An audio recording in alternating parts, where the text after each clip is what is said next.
courage de mettre en place par crainte des mécontentements populaires.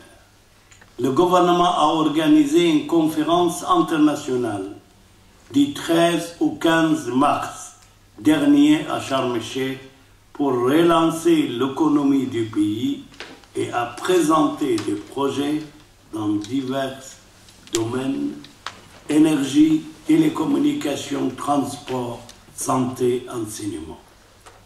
Création d'une nouvelle ville également, plutôt d'une nouvelle capitale, c'est une idée égyptienne,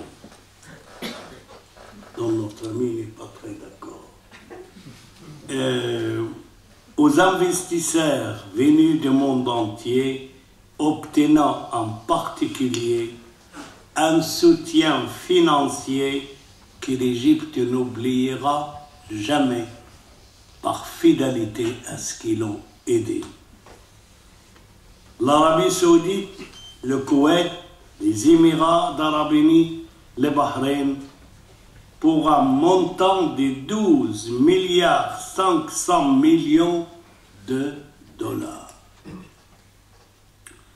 L'Égypte a aussi renoué les dialogues avec les pays d'Afrique, dialogue négligé pendant de nombreuses années, et a organisé une grande conférence à Sharm el-Sheikh les 10 et le 11 juin dernier, réunissant les chefs d'État des pays africains pour relancer l'économie et les échanges entre ces pays, donnant lieu à la signature d'importants accords.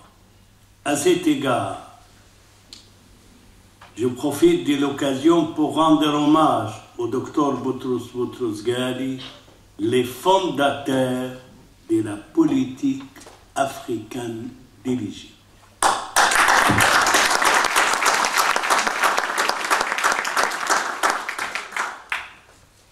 Après un an au pouvoir, il est encore trop tôt pour évaluer la politique de développement menée par le président Sisi et son gouvernement présidé par Ibrahim Mehleb.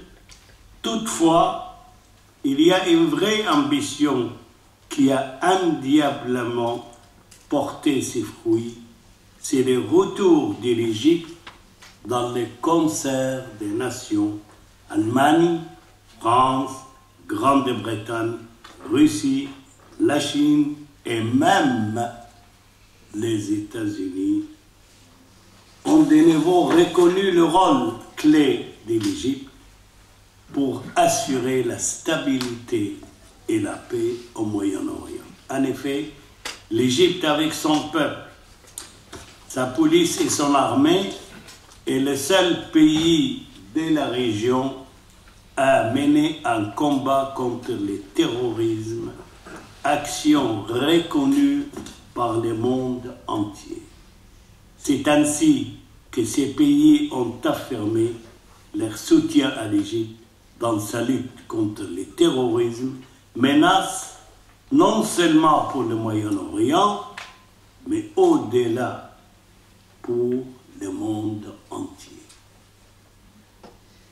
Pour conclure, je dirais que l'Égypte, avec 7000 ans d'histoire, a l'ambition aujourd'hui d'ouvrir ses portes à tous, un signe de bienvenue au pays des pharaons.